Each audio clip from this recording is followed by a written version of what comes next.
All righty. So welcome everybody. Like I mentioned, I'm Shauna Sherman, manager of the African American Center. We're here today for our Reading Poets East and West Read on Freedom, where we have two Bay Area poets and two Baltimore, Maryland poets read in honor of African American freedom in commemoration of the Juneteenth holiday, which is coming up this Thursday. We are doing this program in partnership between the African American Center and of the San Francisco Public Library and the African American Department of the Enoch Pratt Free Library. And so glad to welcome our poets here today. We have Katima Lee, Kevin Dublin, Alie Jones, and Abdul Ali. Before we get started, I just want to acknowledge that the San Francisco Public Library is on the area now known as San Francisco, which is on the unceded ancestral homeland of the Ramaytush Ohlone peoples of the San Francisco Peninsula. We recognize that we benefit from living, working and learning on their traditional homeland. The African American Center is on the third floor of the main library, and as the African American Center, we also honor the gifts, resilience, and sacrifices of our Black ancestors who toiled the land, built the institutions that established the city's wealth and freedom, and survived anti-Black racism despite never being compensated nor fully realizing their own sovereignty. So June 14th, we're in the middle of we just started our Summer Stride program at the San Francisco Public Library. There's a ton of events going on. You can also join our Summer Stride program by reading 20 hours or doing an activity, and you get a free tote bag after doing that. So check out sfpl.org/events to see all that's going on at the library and to find out more about our Summer Stride program. So when I started at the African American Center, Stuart Shaw was my boss, and he is now at the Enoch Pratt Free Library, and we work together on this program. So now I'm going to turn it over to him to talk a little bit about Baltimore's library and his work there. Stuart. Thank you, Shauna. Thank you. Excuse me. I have a cough here. I want to welcome everyone here today, the poets and those who came to hear them read. When I first got to Enoch Pratt, I've been there about a year now. I wanted to make sure that we didn't lose connection between coasts. I wanted to stay bi-coastal per se. And because I quickly realized that what happens in Baltimore and DMV does not happen in California. We think differently. Things are processed differently through our own culture, through our own lenses. So I wanted to have a program that offset that and that showed that. So I reached out to Shauna, and here we are. So with 4 amazing poets. And so I'm not going to think much about my library. Shauna has the spiel. I don't have the spiel, but I will say, go to prattlibrary.org and look at all of our programs. Look at the African American programs. We have a healthy amount of programs throughout the year. So do follow us. And at this point, I'm going to turn it back over to Shauna. Thank you. Thanks, Stuart. Do you want to introduce our first poet? Oh, right. I haven't introduced the first poet. My bad. Excuse me. So our first poet is my friend, Katima Lee. Katima is a Washington, D.C. native.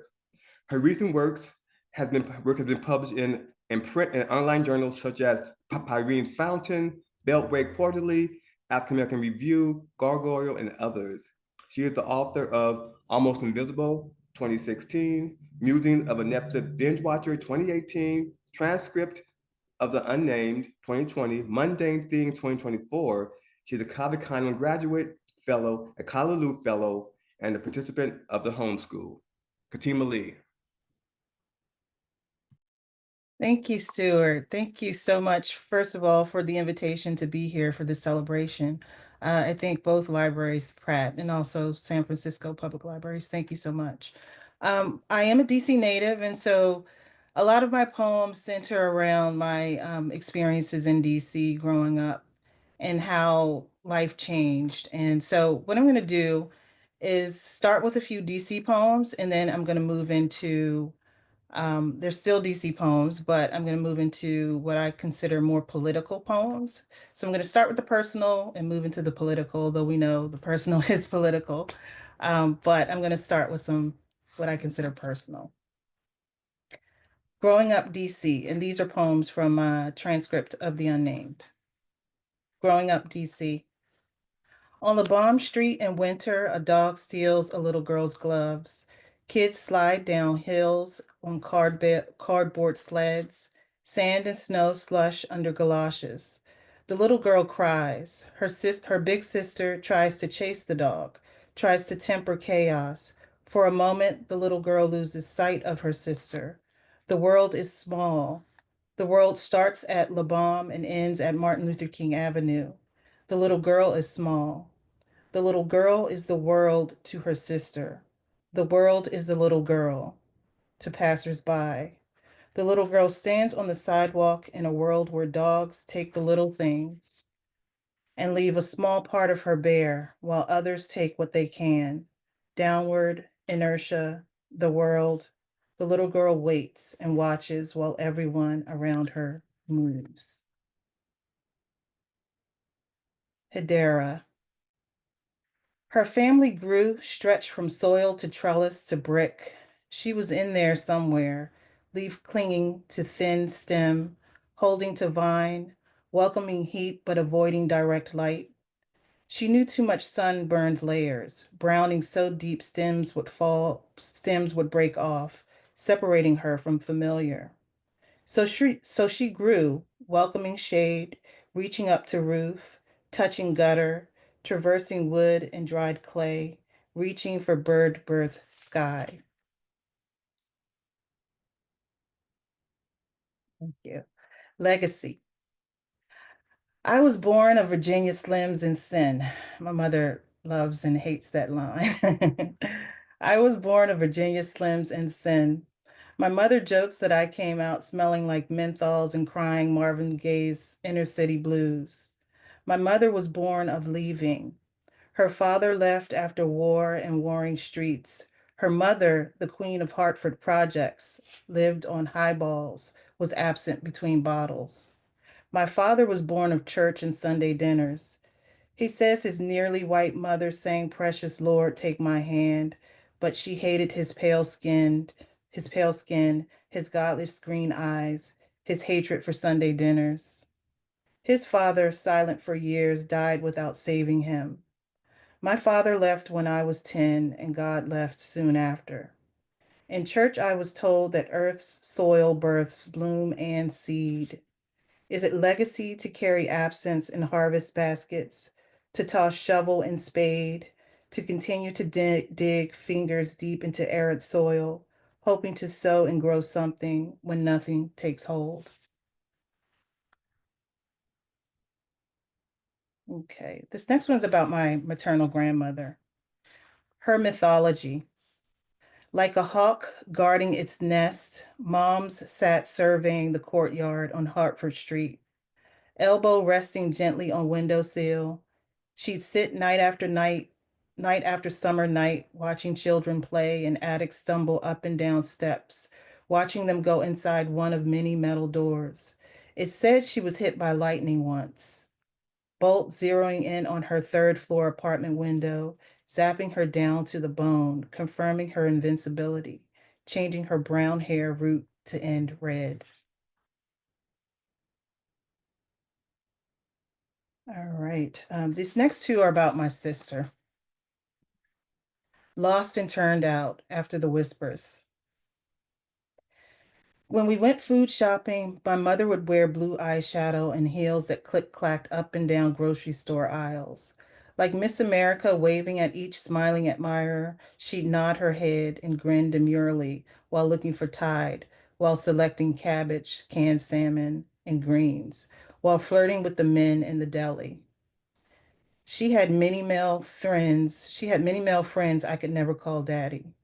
On Sundays, when we were Jehovah's Witnesses, she would never play Ray Goodman and Brown or The Whispers. She wouldn't sing Olivia, one of her favorite Friday night songs, a song she said she hoped I'd never understand. I thought it was a song about Red Riding Hood. I thought the most sinister wolves who wore sheep's clothing hid shiny soft coats beneath wool, and their teeth were more for smiles than bites. My older sister came to understand that song.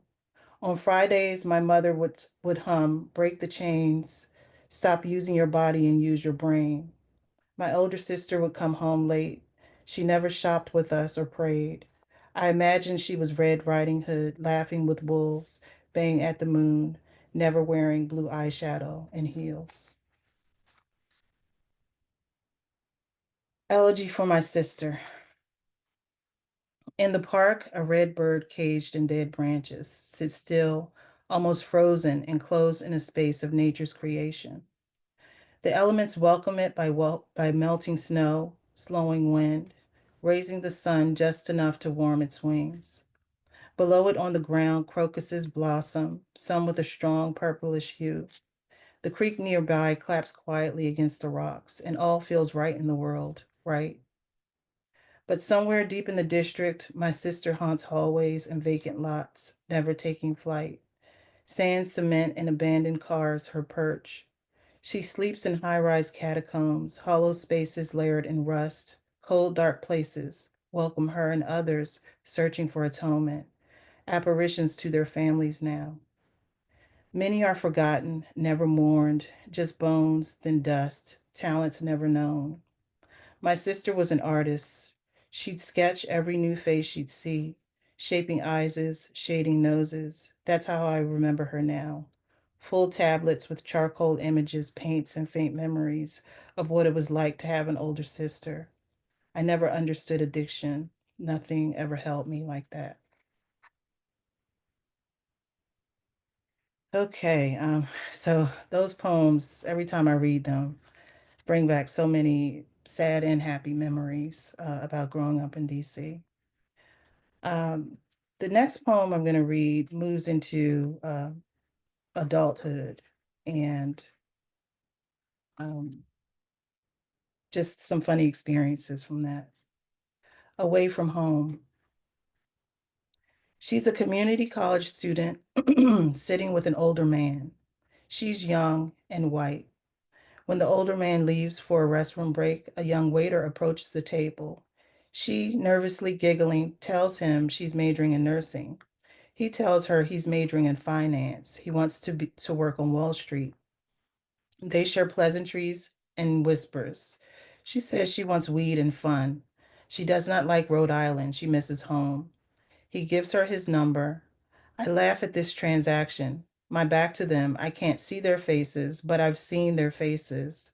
And for a moment, I try to imagine what it's like to be young and woman and oppressed, as all women are oppressed, and beautiful and free to ask for whatever I want, but to know that my body is currency and gateway to freedom or weed or whatever freedom looks like these days in my young skin.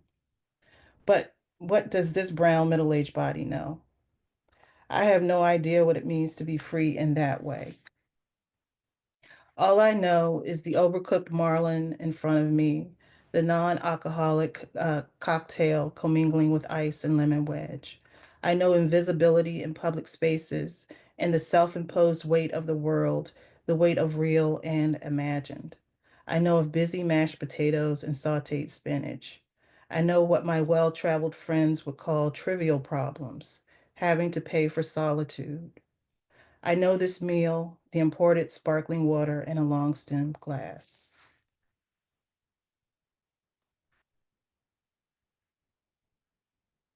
Here's one about my mother. Um, Heart like Rambo. At 66, my mother can't retire. Most of her life, she saw risk as God's blessing. Married over and over, moved here, there, and back. Back in the day, she was power Afro swag wearing platform boots. Today, she wears a uniform, helps important people enter buildings. She complains she doesn't have much.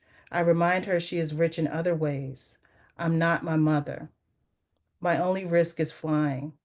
I revel in the feeling after the fasten seatbelt sign is off, the exhaling after unbuckling, the stretch of legs, the sway of hips up and down the aisle, a freedom fear strangles on land.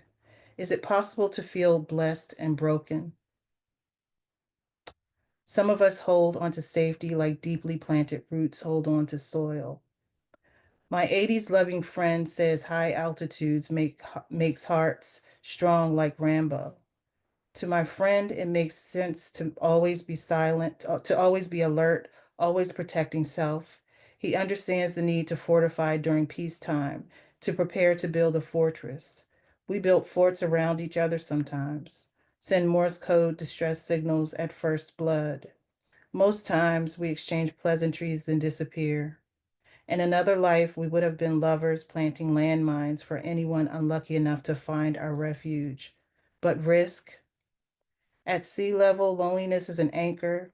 My mother never hesitates to put God to the test. Some of us are trees trying to retire trunk heavy.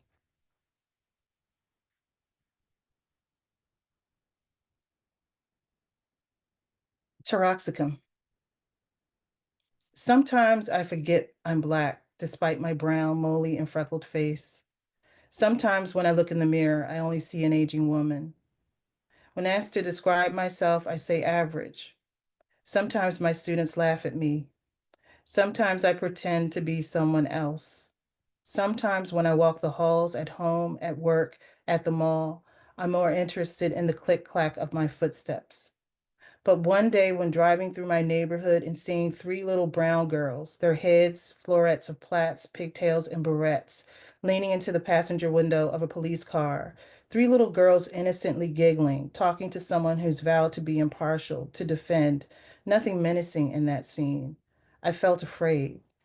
At that moment, I remembered being 9 or 10, learning that to some I was cute for a brown girl, and to others I was no more than a weed needing to be pulled, discarded like the freeway phantom girls. I remembered how I worked in my grandmother's garden, how I picked dandelions first because I wanted to save them, how I loved their beautiful bright heads hiding from no one, finding stages in cracked cement. At that moment, in my car, held by sinister innocence, I was afraid for their brown bodies, hollow stalks dancing in place. Few will mourn those girls, or when they are women, welcome their Akeens balloting in the wind, or mourn those deeply rooted in addiction's soil. At that moment, I wanted to save those girls. Instead, I watched like a concerned mother peeking out the screen at her kids playing outside. I wanted to call out to them. I wanted to tell them to come home.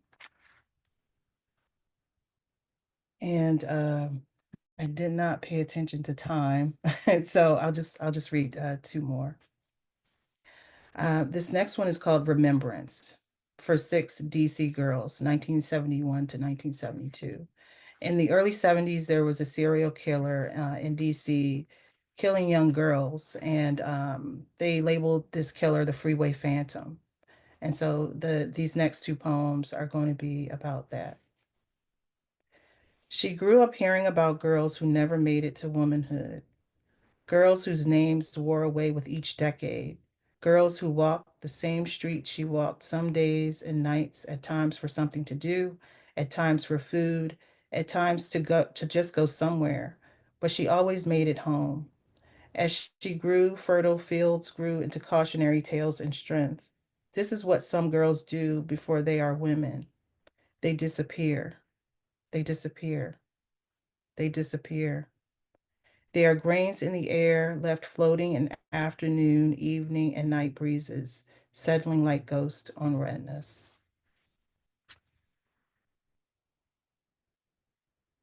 And let's see, the poem I want to end with. Um,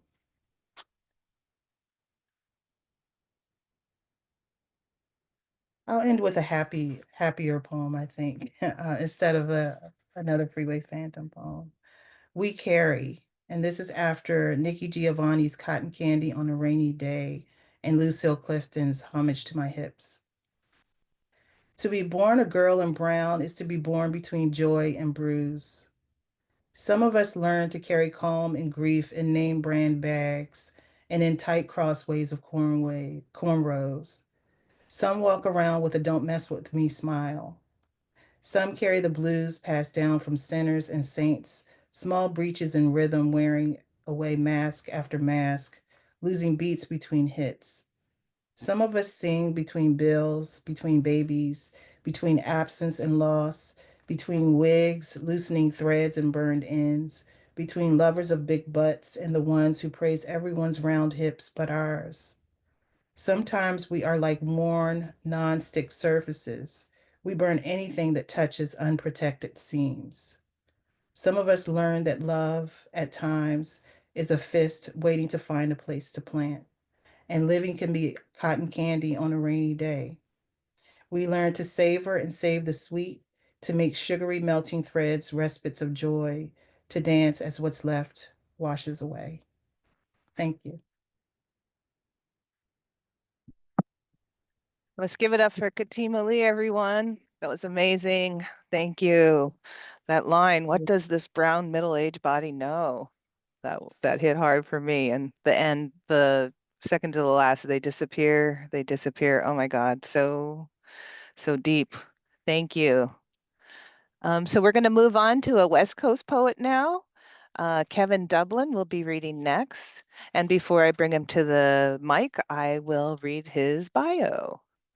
So Kevin Dublin is an educator, economic justice advocate, filmmaker, and writer of grants, poetry, prose, scripts, and code. As founder of Living Room SF, he produces readings, publishes others, and facilitates partnerships in the Bay. He is the recipient of fellowships and awards from the San Francisco Arts Commission, Yerba Buena Center for the Arts, Center for Cultural Innovation, Martha's Vineyard Institute of Creative Writing, and more.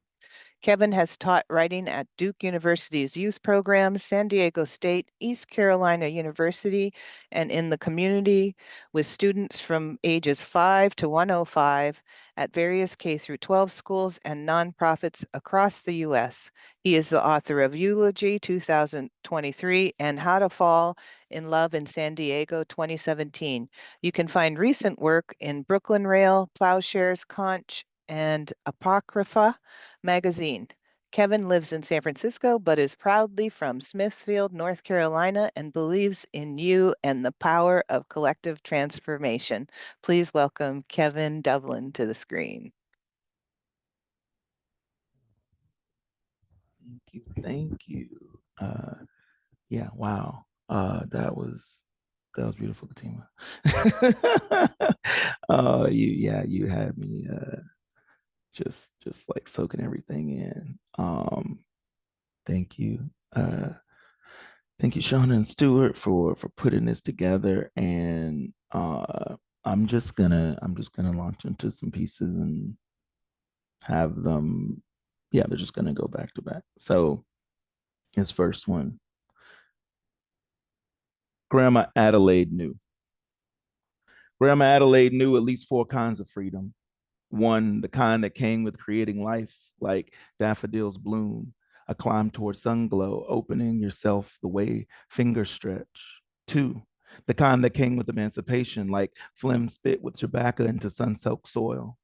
3, the kind that came with choosing a smile, choosing to be a wife, choosing to live the way prayers mimic flowers.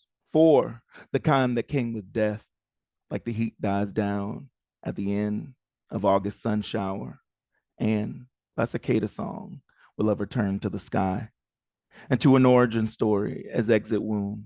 I tell this story now because when the time comes, I must be ready to kill or die, because you must be ready to die or kill. How much is a life worth in units of murder?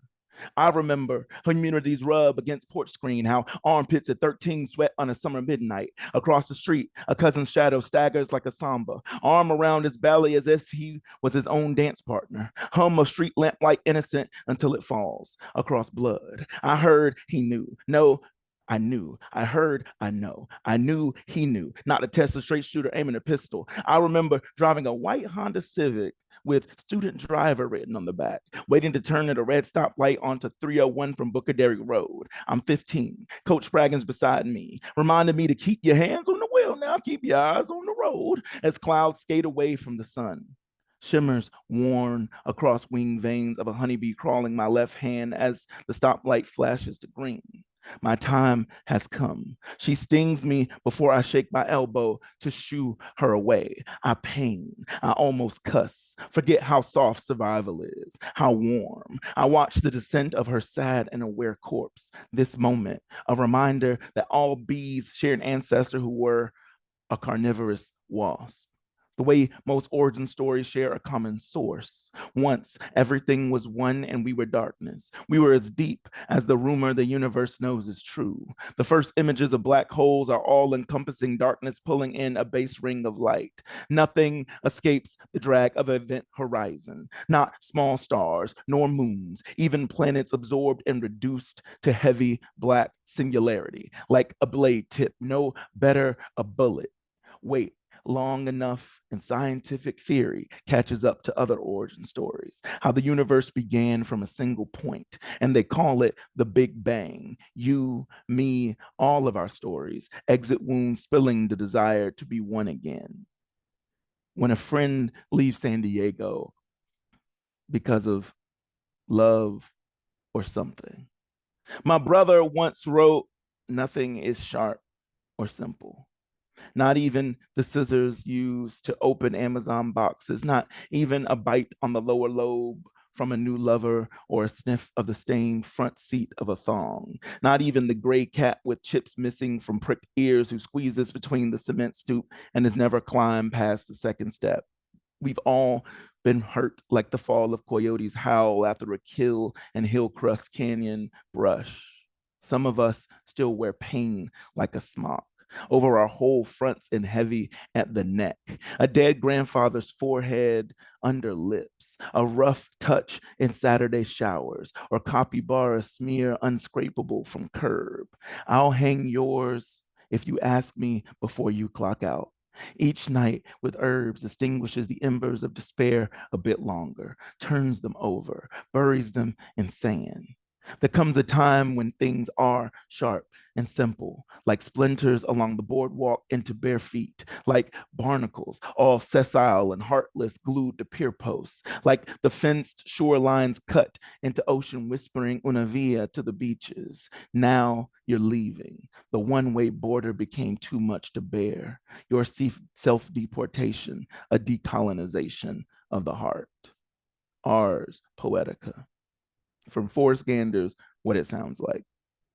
If it's not all juxtaposition, she asks, what is the binding agent? There are about 7,700 unhoused folks in San Francisco. There are at least 13,500 millionaires in San Francisco and over 20 billionaires. There are almost 38,000 unhoused folks in the Bay Area.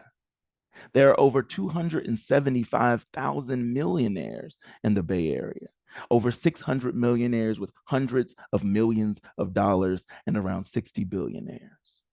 There are about 7,700 unhoused folks in San Francisco. There are almost 38,000 unhoused folks in the Bay Area. There are over 800,000 people who live in San Francisco. There are just about 7 million people living in the Bay.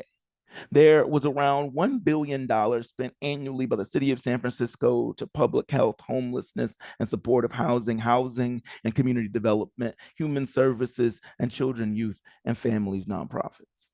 There are around 7,000 nonprofit organizations in the city of San Francisco. There are over 30,000 nonprofit orgs in the Bay Area. There are more than 500,000 nonprofit employees in the Bay Area.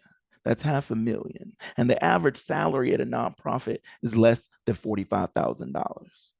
There are at least 20 nonprofit executives who receive over $1 million in total compensation each year in the Bay. Average monthly apartment rent in San Francisco is $3,336, and that's $40,032 a year. There are about 7,700 unhoused folks in San Francisco. There are almost 38,000 unhoused folks in the Bay. Seen outside of the city before it burns. I've never seen a waterfall in San Francisco, yet here I am and here is a waterfall. Like everything, it's the arc of one transforming into another, she says. Winter's end drifts, splashes over frog song and news of another public murder muffled in the distance. This spring sings along with Otis Redding. Look like nothing gonna change.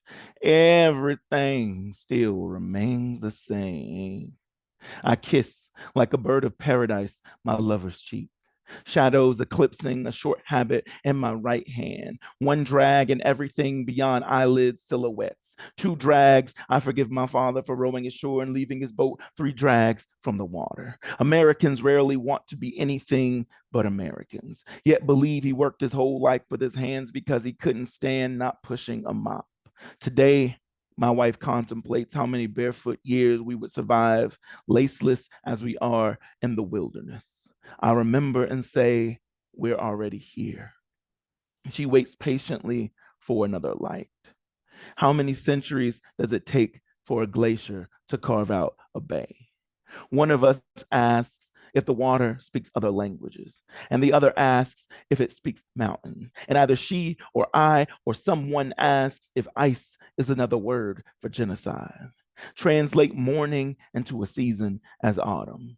Hold on to summer. Smoke like the universe unbounds from my lips. Into purple rain for a sign of the times. After Michael War, in memory of Prince. June 7, 1958, April 21st, 2016, 1958. Grandmaster Flash is born. Nikita Khrushchev becomes Soviet premier. Anita Baker is born. The state of Israel turns a decade old, and the United States gives $85.4 million of aid used mainly to buy food and provide for Zionists to occupy Palestine. Mao Zedong starts the Great Leap Forward in China, kills more than 30 million Chinese citizens through famine and forced labor. The first color video on magnetic tape is shown in Charlotte, North Carolina. W.C. Handy, godfather of the blues, played his final earthly tune. The U.S. Supreme Court orders the all-white Central High School in Little Rock, Arkansas to integrate. Keenan Ivory Wayans is born. Hitchcock's Vertigo premieres. Great Balls of Fire by Jerry Lee Lewis crosses the Atlantic to hit #1 on the UK pop charts. Benjamin Zephaniah, dub poet supreme, is born. Wong Kar-wai opens his eyes, sees his first motion and light. The New York Giants lose the NFL championship 23-17 at Yankee Stadium to the Baltimore Colts in the first sudden death overtime in NFL history. The Cuban Revolution and government-sponsored healthcare for Cubans is a year away. The 260th Roman Catholic Pope Pius XII, Pope Pius XII dies. Memento Mori is etched into a zinc coffin. Prince Rogers Nelson begins life in Minneapolis, Minnesota. 1989. My earliest memory of an argument is between two of my sisters over who is better, Michael or Prince. 2016. El Chapo, with remnants of prison tunnel dirt somewhere still beneath his nail bed, is recaptured in Sinaloa. Rihanna sings work, work, work, work, work on millions of streams and radio waves at #1. David Bowie sings Ziggy played guitar no more. TikTok servers go live. Pope Francis, head of the Catholic Church, meets Patriarch Kirill, head of the Russian Orthodox Church in Havana, in the first meeting between the heads of the two churches in nearly a millennia. The Rizzler is born. President Barack Obama becomes the first US president to visit Cuba since 1928. President Obama orders his 542nd drone strike, with an estimated closing total of 3,797 people killed, including at least 324 civilians. President Obama says in an address to the United Nations, surely Israelis and Palestinians will be better off if Palestinians reject incitement and recognize the legitimacy of Israel. But Israel recognizes that it cannot permanently occupy and settle Palestinian land. The Obama administration makes the largest single pledge of military assistance in US history, totaling $38 billion over a decade, which is $3.8 billion per year. In an illusion of choice, Donald Trump becomes the 45th president of the United States. You never heard a voice. You never had a voice. Leonard Cohen, Fidel Castro, and Muhammad Ali go gently into that good night. Beyonce releases her 6th album, Lemonade. I take a look out my window and our world is falling. It's almost time to go. The purple one listens to the rhythm of his soul, dances his last dance electric. We better love each other. We better love each other. We better love each other. It's almost time to go. The colors of her new life for Ifeanyi Chukwu Ungalo. Amen. We have bodies that know what it means to feel seasons change. Thursday's tire tracks grooved in the sand as night disintegrates into dawn. Morning, short and stretched hammock, hungry for more hours. The day is starving. I come out of silence pushed only by the tangerine calls of California's scrub jay and Pioneer Town, America's promise, ice tossed at the feet of 2 Joshua trees, their root systems thirst and wait. The golden crowned sparrow glides between these trees twice, settles on the ground beneath them as I write. The air warms with ancestors. A plump chuckwalla basks in their light on a rock as I write. I'm not a body, I have a body carried on the breeze as I write. My ancestors and yours on the skin. I think them like wild poppies bloom as I write. I know a cousin is covering me now, as sure as I am my mother was in last night's moonlight as I write.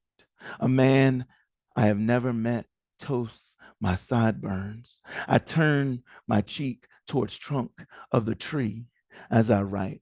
I remember a laugh with a woman from Ghana. Branches greet spider's web in the wind as I write. A woman your close kin who loves you deeply glimmers in the heat haze as I write. The fear of death is only another worry of exile as I write. Someone brings first sweat to my scalp and cools me down, balmy allowance like the reptiles as I write. The truth, people living in the street isn't a democracy. People working, being torn from family and detained isn't a democracy. People protesting, being dragged off the street isn't a democracy as I write. No one dies from lack of health care. Afros all picked out freely with no picks as I write. My father, a sparrow's talons wrapped around leaves of yucca plant to hold steady and sing upwards as I write. Survival, another kind of sunrise. Childhood, a faith we outgrow as I write. Clear as the air I breathe, curved wings of Vox swift flock all upturn as I write. Forever and ever, Ashe. Thank you.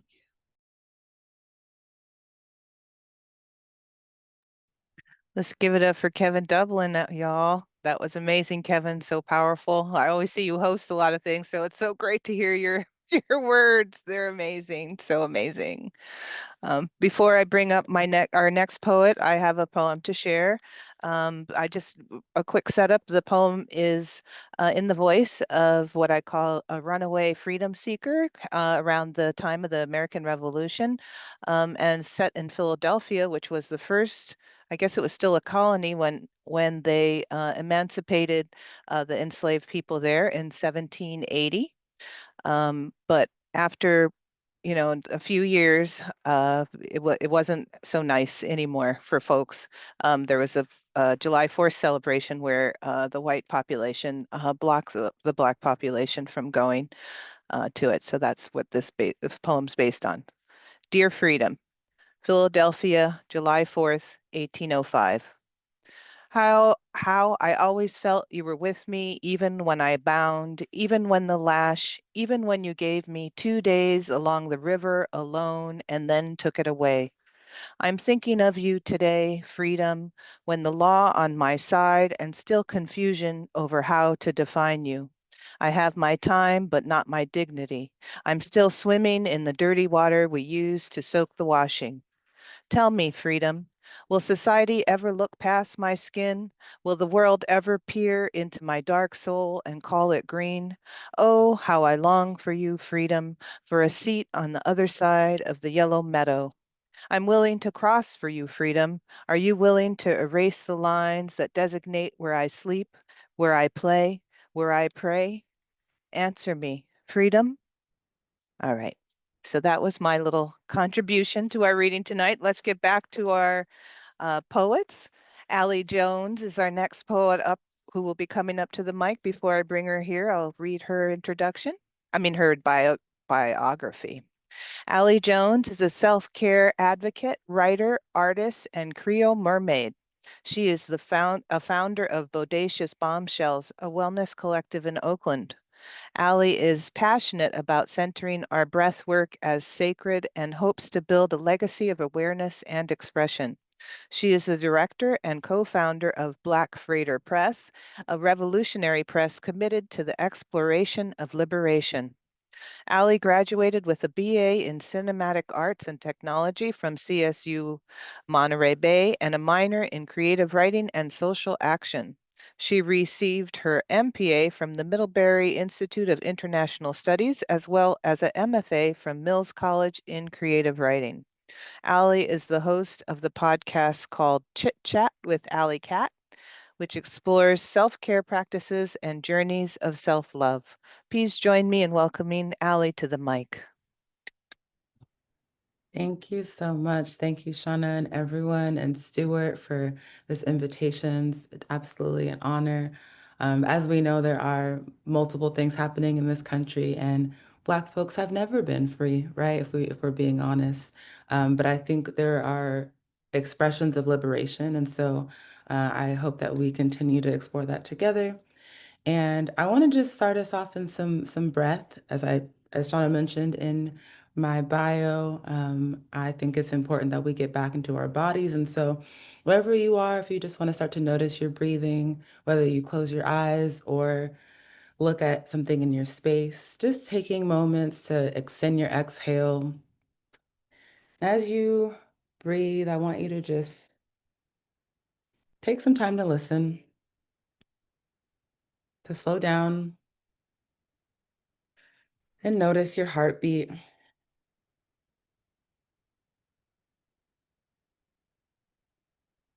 Siren rising. I don't want to remember my life before mermaids. I was raised by saltwater queens, blessed by magical beings of mythic proportions, daughters of Yemeya and Gumbo. Those who remind me of the beautiful resilience that lives within us. Coiled crowns adorned with cowrie, goddesses who maintain the grace of a gazelle with the ever-changing tides, mes sirens, my mermaid queens, flowing, crashing, rising. My grandma Genevieve, cayenne pepper royalty, celestial matriarch, soft yet steady as a metronome in the kitchen with a laugh that could brighten any dim room. Unafraid of what is to come because her certainty is founded in love. Her setbacks created the beginnings of her greatest comebacks, flowing through the roughest currents and remaining strong. Flowing, crashing, rising. My mother, Teresa, calming like rosemary, gentle as gardenia, earth warrior, who taught me to respect and protect the earth, to value all forms of life, holding space for her softness and her offspring. Unconditionally magical, conjuring potions that transform the flu into a slight sniffle, she grew in the midst of adversity, never allowing fear to stop her pursuit, crashing against every judgment or expectation with determination, flowing, crashing, rising. Mes sirens, my mermaid queens, cousins who remind me that I can do anything, who challenged me to seek softness in times of pain and trauma, to look at myself in a mirror, untarnished by self-loathing. My aquatic angels, who kept me sane when all I thought I could ever be was crazy. Loving with our hearts wide open, guided by our gut feelings and our star signs. Rêveurs, croyants, amants, et guerriers. Dreamers, believers, lovers, and warriors rising above black holes of doubt, insecurities, and fear, flowing, crashing, rising.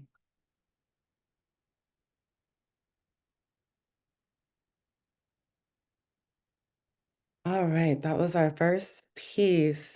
Again, I'm so glad to be here. And before I keep going, I just want to plug, there is this GoFundMe for a school in Gaza for displaced young folks and folks, who are coming together to learn. They are having youth, in spaces to get together, both in their bodies and their breath, but also really to just galvanize their hope, their spirits. And so before I go into this next piece, want to just make sure I call Gaza into this space that I am, that, as Kevin said, that Israel has no right to exist. I have to say that because that is, we know settler colonialism is not the way. This next piece is called Unexploded Ordnance. In the belly of the beast we sit, consuming, producing, unfolding, dreaming of liberation. Beyond monotonous comfort conjured in a realm of fear, these moments of cheer know nothing, yet crave everything. How can you identify genocide? Names written on limbs of children in churches, hospitals, and homes. After you are called animals for the third time, you scream. We listen, we question, we rage. Burns across your eyelids from bombs in the night, you don't know sleep. Can't remember a time when you could breathe. There are fires to burn, places to rebuild, if only we could end this uneven war. How can you identify genocide? In hospitals, churches, and homes, carpets bombarded by malicious intent, obliteration mission, co-signed by stars and stripes, blood red, white flags, blue poppies.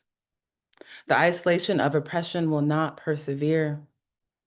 Together we rise, together we fight, together we get free. Whew. All right. So this next piece, I just want to talk a little bit about it because, libraries, museums are institutions that are precious that we need to continue to support, as I know we all know here. And this next piece, I had the fortune of being inspired at MOAD in San Francisco. And there were a few just powerful installations, and one in specific that was, Black folks underwater. And it was Black folks underwater in this way that we were not suffering, we were bold and brilliant. And so this piece is called Sunflower Seeds and Cornflakes. Photographs remember us as we were, a faceless knowing, flower petal skeleton, outer body stitching time, what can never be buried. Oh, mother of sweet things, let honey be enough.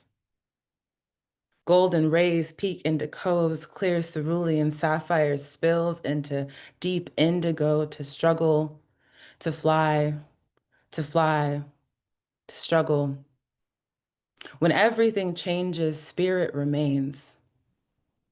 Saltwater contraband leaks out my face, hour clock dunes cascade in time, lunar rhythms give way to Cheshire grins that seep into our veins to hold and be held. We bleed blue-black lightning bugs born in shotgun shacks bred at the bottom of the sea. O mother of sweet things. Transatlantic metamorphoses and hues of lavender. We breathe, submerged. We survive. Surrender to the water, the air, the fire, the wind, and you can write it. All right, this next one is called Black Girl Soldier. Our first general was underground. Railroads couldn't compare to the depths of her mind on a mission with a vision, precision. In the darkest cave covered by branches, branches isolated by shame no matter where we go, the darkest storms. Uprooted Black people, we continue to hide how we feel inside, not equal, not well, what is being? The blood that drops, my heart that stops beating, beating emotions and strength from this Black vessel, gasping for air, craving help, someone to care, anyone to see that you are not invincible. Sold and conditioned, hanging on by a noose with no room to break loose from the labels you didn't ask for. Martyr complex, struggling to catch your breath under waters of expectation, bury your pain to survive. They can't relate. Dissociate. Nuclear fractures, familial disasters, armed with silence, surrounded by never-ending violence. Haven't we had enough? Faking like we're fine, struggling in pride, told to hide our wounds inside. Self-inflicted crimes, the deepest roots. Admiral abolitionist writer, wells of information filled her books on a crusade for justice, fighting to resist before a balled up fist. Truth of liberation, asphyxiation. We are the seeds from strange fruit, lemon trees and the summer breeze hemorrhaging from the root. Under leaves of ignorance, our minds assassinated, our souls kidnapped, our bodies raped. There is no escape from the scars, the skin. When can we begin to heal, to feel, to just be free? In the cage where birds wish to sing, Harriet, Ida, Billy, Nina, shape-shifting trauma into triumph. Gardenias bloom across the street. Cope or heal. Ultimately, it's all about how you deal.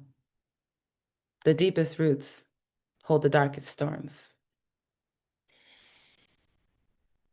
Okay, I have two more pieces. And this next one, is coming from Saltwater Moonshine, my poetry collection, which is also something I'm turning into a play. Y'all are hearing this first. Oh, thanks, Kevin. I'm also working on a play, and this book looks at my family's migration from Louisiana to the Bay Area, and just pays homage to what we lost, but also what we maintained in that journey. Have you ever felt like honey?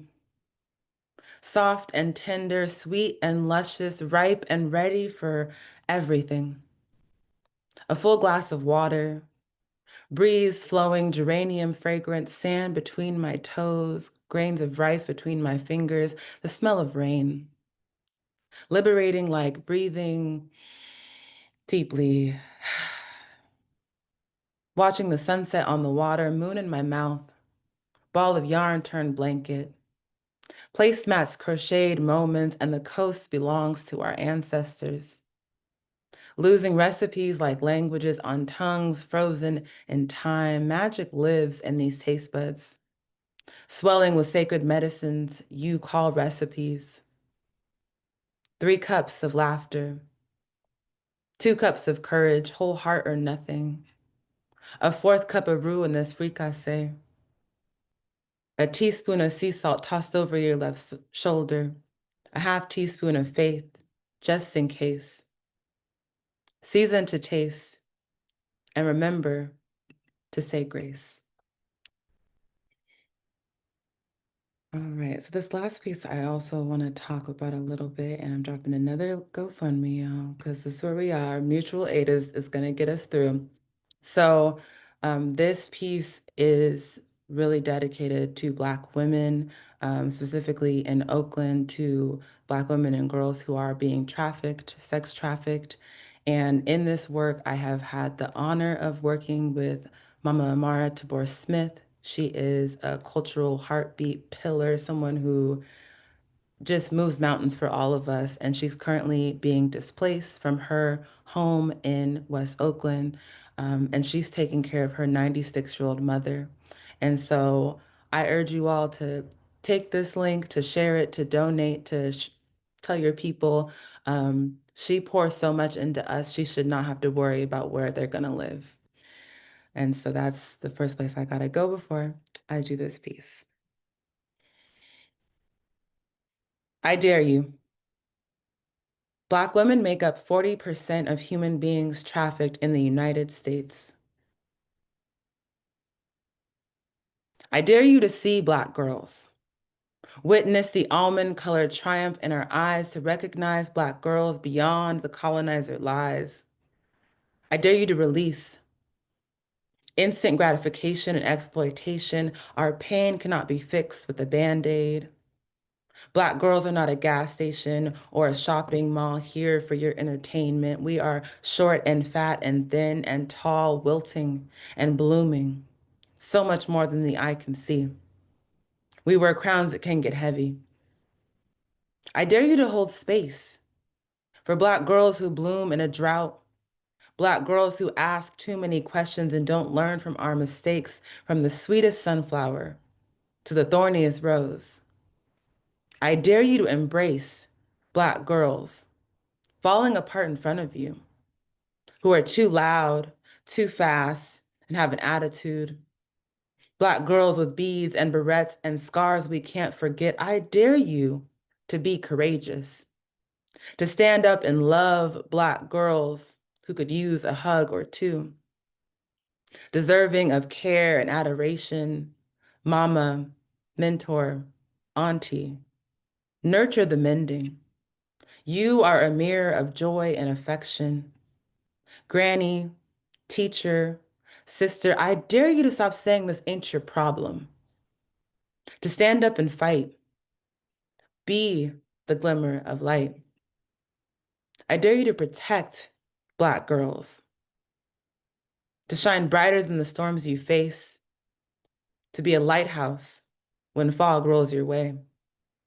To move with deliberation and grace. Thank you. Wow, that was powerful. Thank you, Alie.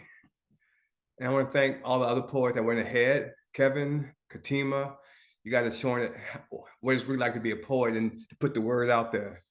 Before I introduce our next poet, since Shauna read, I'm going to read a few quick pieces. I've been writing these, well, I'm working on a book of poetry that deals with playing the dozens or your mama jokes. So I decided to take those. First these are tonkas, but I decided to take that and turn it around. So I'm gonna read two of them right now, really fast. So here are your mama jokes, poems. Mama is a garden. Your mama wilding, growing daisies on her lips, speaking in tongues, a green, blue, and black blessing. Your mama has us blooming. And one more, whistle me home. Your mama thinks she's Mary on her cross, singing, mouth of black blessings, teeth so gapped that they whistle, teeth so gapped they're a gate home. Thank you for that. And now I'm going to introduce our next poet, Abdul Ali. Abdul Ali is a poet, writer, educator, and cultural worker. Was most recently director of the Maryland State Council's County of Arts and Entertainment District programs, Mr. Ali has held distinguished teaching appointments at Johns Hopkins University, Howard University, and Morgan State, to name a few. For his literary work, Ali has been recognized by the Robert Dutch Foundation, Kaveh Cannon Foundation, Sewanee, DC Commission on the Arts, and the Virginia Center for Creative Arts. I always wanted to go there still.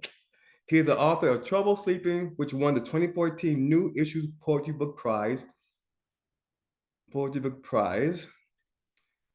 Selected by Fannie Howe. His poems have been published in numerous literary journals, including Copper Nickel, Little Patuxent Review, and Poet Lore.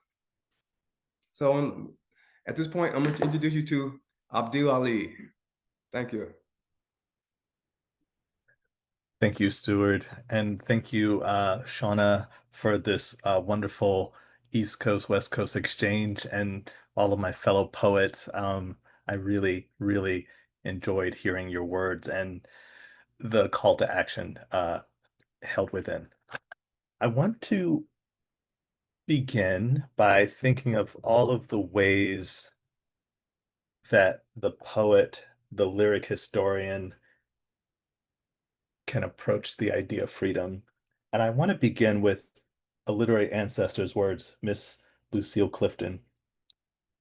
Why some people be mad at me sometimes. They ask me to remember, but they want me to remember their memories, and I keep on remembering mine.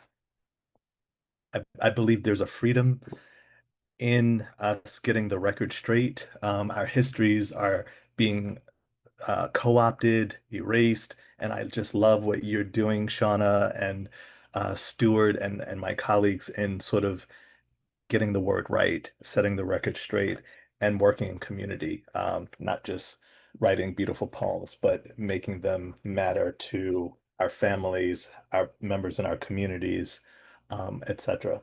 So this next poem that I'd like to read, it explores the idea of how we can be free in our art making, or when we engage art, what that experience can be like. So this is called American Classic. Shout out to all of you fellow cinephiles. Um, I'm a sucker for a good movie.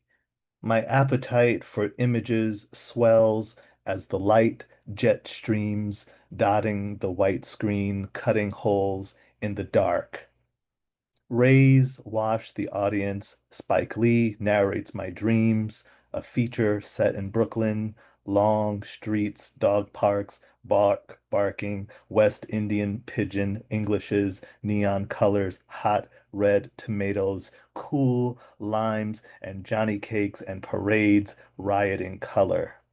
There will be spaceships waking up in a cold sweat, being on the run, the other brother from another planet, a world without rhythm or blues, riding a flying king-size mattress, shattering window frames, night riders wearing white.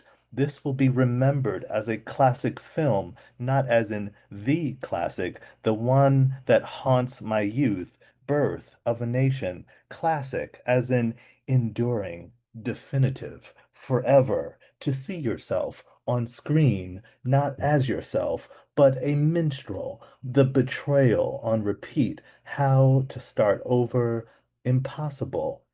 When I run out of popcorn, when the classic moving images stop playing, when the Klan whitewashes this American masterpiece, this adaptation, I'll bite off my fingernails and lunge for the screen with a pocket knife.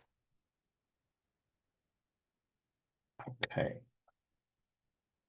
All right. So that is from my only book to date, Trouble Sleeping, but I would like to share some new poems with you all as I am thinking a lot about how poets are returning to the archive, how poets are being lyric historians, how we're doing some amazing things. And I'd like to foreground the next poem with a quotation from Mama Toni Morrison, and one of our fellow poets quoted Toni Morrison. So thank you.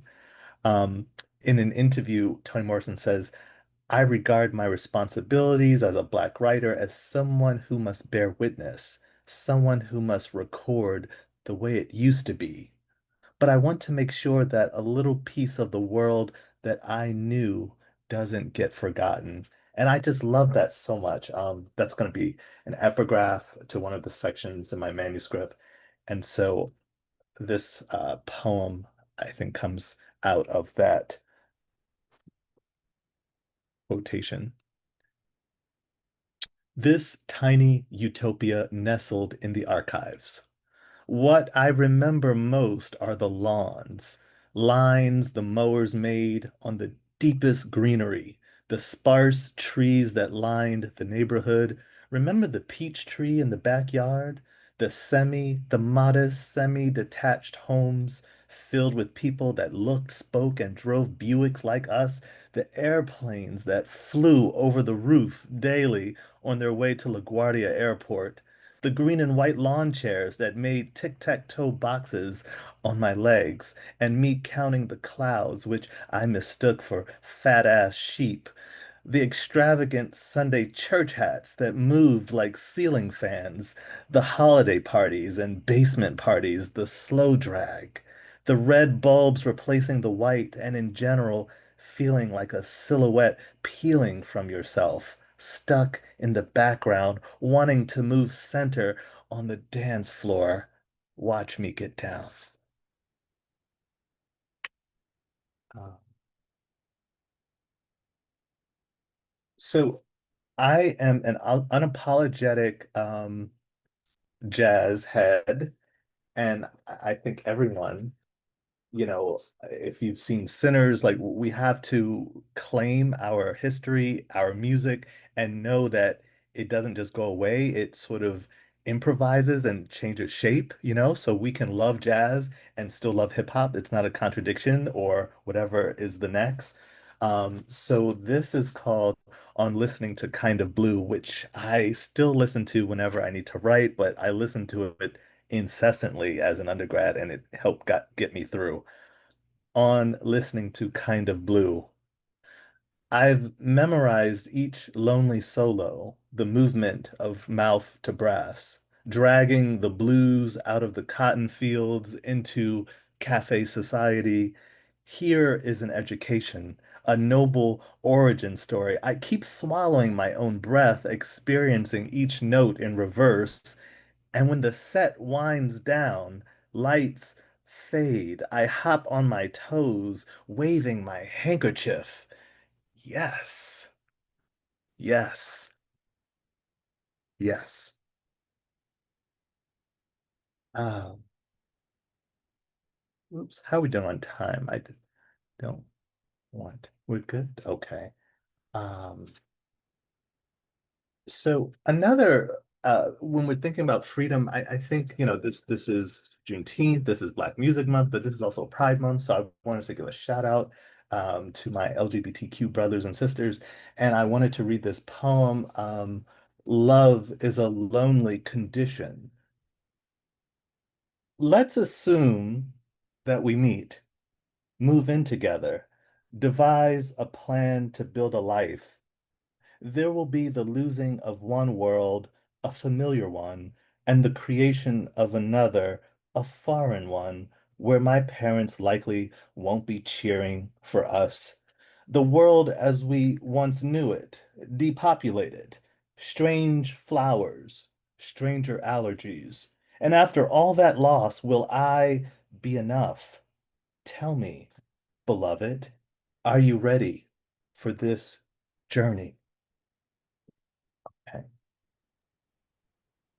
And I want to close with that poem about loneliness. It's something I've been thinking a lot about. And unfortunately, sometimes in our creative spaces, we can have lots of cliques and, insiders, outsiders. And, I don't ever want to be a part of that. I want to be the person who invites people, whether they attended a certain workshop or went to no workshop. Like I want to sort of be that magnet to bring community together because I feel like that is the tradition that I want to forward. So this poem is called On Passing, or notes toward a manifesto. In a dream, a young Baraka slaps 5 with my father.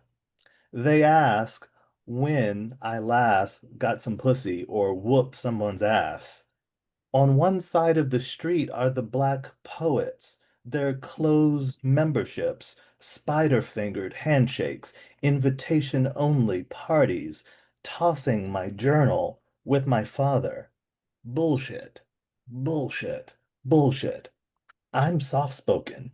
He's bullhorn. I believe in breaths. We're both sensitive. I do not deserve to be his son. I didn't suffer like my father did. Don't fit into any boxes with bars. Never served time, except once at Bellevue for 17 days. I retreat in ambiguity, live between the lines, prefer shadow to light. I do girl push-ups, write on the mirror with my mother's lipstick. I'm nothing like my father. I spend recesses reading When the People Could Fly, Black Skin, White Masks, and Metamorphoses. I visit Harlem with my 35 millimeter in search of jazzmen. I'm paranoid. My palms stay moist. Long before I wake from this dream, there's your voice and Baraka's, the broken limbs ghosting our family tree, you and Baraka mouthing to me, this life is a relay race, and in a single hand motion, catch. And that look on your faces, the pause, the lean in, the reveal. Thank you. Thank you, Abdul. Give it up for everyone. Let's give it up for Abdul, Kevin Dublin, Alie Jones, Katima Lee. Thank you all for reading. And thank you, Shauna, for being a part of this. When I said, let's try something new, you said, okay, let's do this. So now I'm going to open it up for any questions and answers and questions that anyone has. So we can either type in the chat, you can either raise your hand. So any questions? It's that time.